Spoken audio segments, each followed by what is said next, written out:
네, 할렐루야. 오늘 또 주님이 잘해주시는 하루가 될 줄을 믿습니다. 오늘 룻기 2장 우리가 함께 말씀을 보게 됩니다.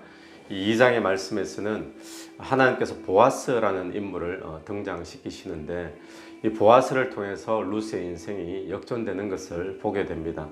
룻이 시어머니를 따라서 고향 땅에 베들레헴으로 돌아왔는데 와보니까 아니나 다를까 먹고 살 길이 없었습니다. 그래서 룻은 이삭 줍기를 하러 나가게 되는데 이 이삭 줍기는 추수할 때 사람들이 추수를 전체 다 하지 않고 모퉁이를 일부러 남겨둡니다. 그리고 추수하다가 떨어진 이제 곡식들은 줍지 않고 남겨둠으로 이 가난한 자들이나 나그네들이 와서 주워서 그들이 먹고 살 수 있는 그런 최소한의 일을 남겨두는 것이 그 당시의 관리였습니다.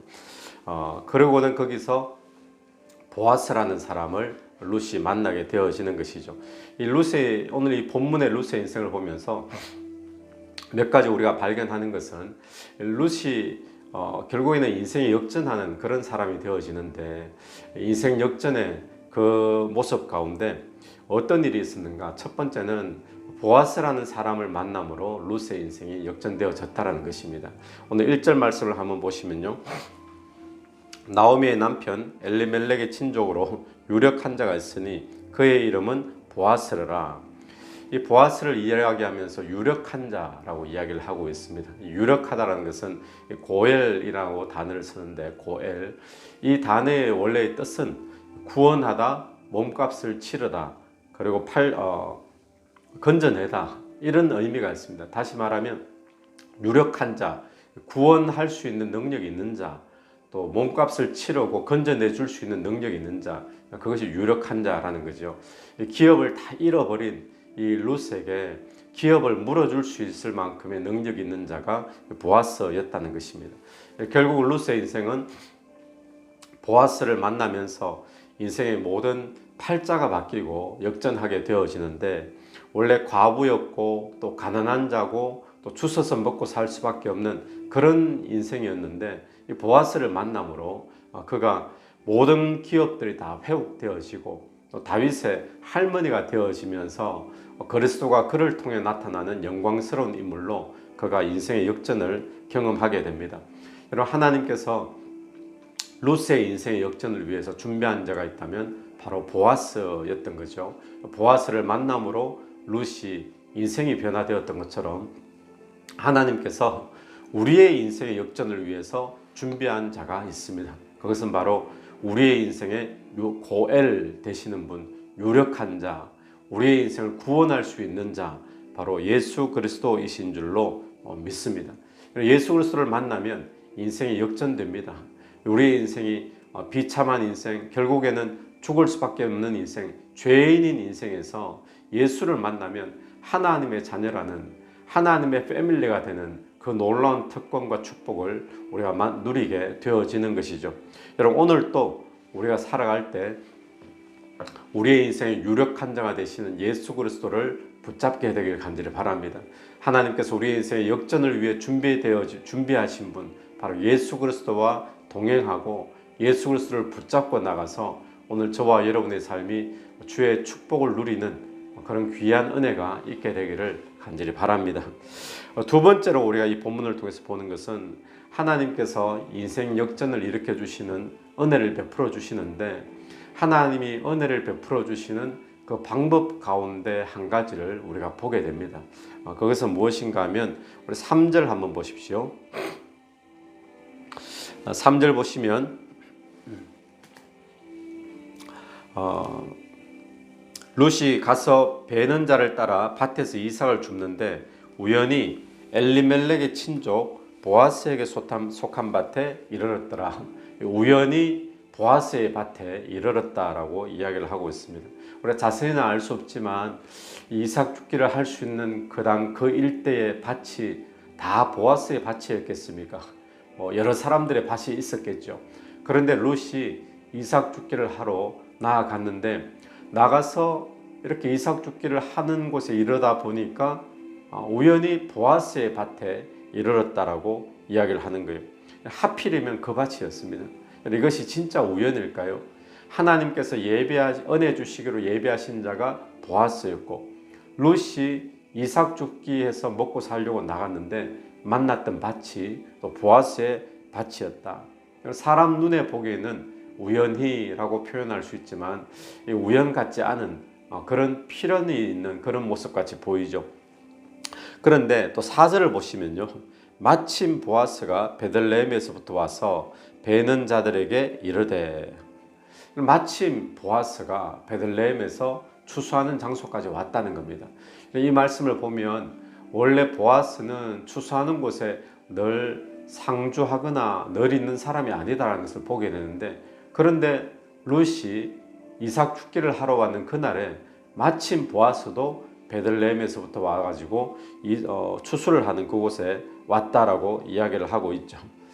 여러분, 말씀을 보면 우리가 느끼는 것이 사람 눈에는 우연처럼 보일지라도 사람 눈에 보기에는 하필이면 또 마침 이렇게 보이는 사건이 있을지라도 우리가 기억해야 될 것은 그 배후에 하나님이 역사하시는 손이 있다라는 사실을 우리는 기억하고 믿어야 될 줄로 믿습니다. 세상에 우연은 있을까요? 마태복음에 보면 예수님께서 이런 말씀을 하십니다. 참새 한 마리가 땅에 떨어지는 것도 하나님이 허락하시지 않으시면 떨어지지 않는다라고 분명히 이야기를 하고 있죠. 여러분, 오늘 우리의 삶에 우연은 없습니다. 참새 그러면 흔한 새 중에 하나의 대명사지 않습니까? 참새 한 마리도 하나님이 허락지 않으면 우연히 떨어지는 일이 없는데, 천하보다 귀한 우리의 인생은 어떻겠습니까? 이런 우연히 일어나는 일은 우리의 인생에 없음을 우리가 기억하면서 오늘 우리의 삶에서 우연히 또 하필이면 마침 그때 이런 사건들 오늘 또 벌어질 겁니다. 그러나 그것은 진짜 우연이 아니라 그 뒤에 하나님의 주관하심, 하나님의 역사하심이 있다는 것을 볼 수 있는 저와 여러분이 되기를 간절히 바랍니다. 우리 세 번째로 우리가 보는 것은 하나님께서 룻에게 은혜를 베풀어 주시는데, 그 이유 중에 한 가지가 룻이 은혜를 사모하는 사람이었다는 것을 우리가 보게 됩니다. 2절 말씀을 한번 보십시오. 2절 말씀, 모압 여인 룻이 나오미에게 이르되 원하건대 내가 밭으로 가서 내가 누구에게 은혜를 입으면 그를 따라서 이삭을 줍겠나이다.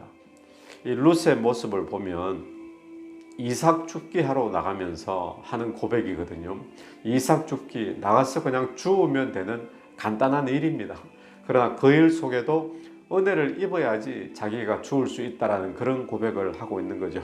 은혜가 있어야 자신이 먹고 살 수 있는 그런 존재라는 것을 고백하고 있는 것입니다.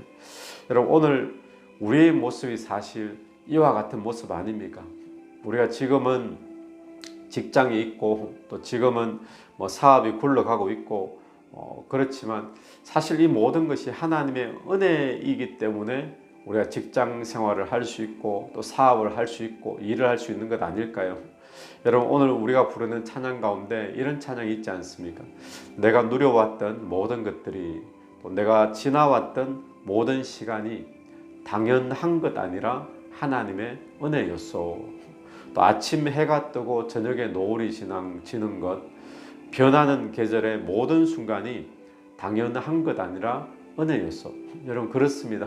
오늘 우리가 지나온 생활을 돌아보면 우리의 삶에 일어난 모든 것들이 당연한 것이 아니라 다 하나님의 은혜였듯이 오늘 앞으로 살아갈 오늘 하루 또 내일 하루도 하나님의 은혜가 반드시 필요한 것이 오늘 우리라는 존재라는 것을 기억했으면 좋겠습니다. 그래서 오늘 저와 여러분이 이 롯의 고백을 하면서 오늘 이 하루를 시작해야 될 줄로 믿습니다.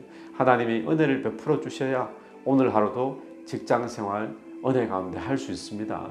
하나님이 은혜를 베풀어 주셔야 내 사업도 돌아갈 수 있습니다.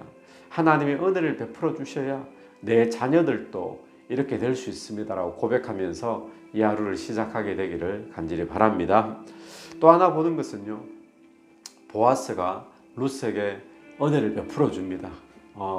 다른 밭에 가지 말고 이 밭에 머물러라 이야기하면서 또 다른 일하는 종들에게 저 여인을 건들지 말고 물도 같이 먹을 수 있도록 해주고 여러 가지 어떤 배려를 해주고 은혜를 베풀어 주죠. 그러면 이 보아스는 어떻게 해서 룻에게 이런 은혜를 베풀어 줄까요? 또 하나님께서는 어떻게 보아스를 통해서 룻에게 은혜를 베풀어 주실까요? 그 원인이 무엇이겠습니까? 우리 12절 말씀을 한번 보시면 12절 하반절에 이스라엘의 하나님 여호와께서 그의 날개 아래에 보호를 받으러 온 네게 온전한 상 주시기를 원하노라. 여러분 뭐라고 표현하고 있습니까? 여호와께서 그의 날개 아래에 보호를 받으러 온 내게 온전한 상 주시기를 원하노라. 여러분 룻이 하나님의 날개 아래에서 보호받기 위해 왔다라는 거예요.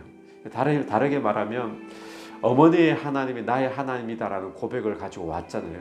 그래서 하나님의 날개 아래 은혜를 사모하면서 왔다는 것입니다. 그래서 하나님의 약속 아래 있기 위해서, 하나님의 날개 아래 머물기 위해서, 하나님의 은혜 받기 위해서 룻이 나왔기 때문에 하나님께서 그 은혜의 사모함을 기억하시고 상을 베풀어 주시는 그 통로가 보아스가 되어졌던 것이죠. 여러분 오늘 저와 여러분도 이 하루를 시작하면서 이 새벽에 나온 이유도 하나님의 은혜 아래 머물려고 이 새벽에 나왔지 않습니까? 또 하나님의 날개 아래 머물려고 우리가 큐티를 하고 공부를 하고 말씀 묵상을 하지 않습니까? 오늘 하나님의 은혜 아래 그 날개 아래 머물기 위해서 큐티를 하고 새벽 기도를 하는 여러분에게 여호와께서 상 주시기를 원합니다. 축원합니다. 같이 한번 기도드리겠습니다. 하나님 은혜를 감사합니다. 오늘 또 주님의 은혜를 사모하는 저희들 되길 간절히 원합니다. 하나님의 은혜의 날개 아래 머물기를 간절히 원하는 자에게 상 주시는 분이신 줄로 믿사오니 이 새벽에도 주님 앞에 나갈 때 그 은혜를 사모하며 나갈 때 은혜 베풀어 주시고 상 주시옵소서. 우리의 삶에 일어나는 모든 우연한 일들 또 하필이면 또 마침이라는 그런 사건들 속에 하나님의 역사하심이 있다는 것을 기억하게 도와주옵소서.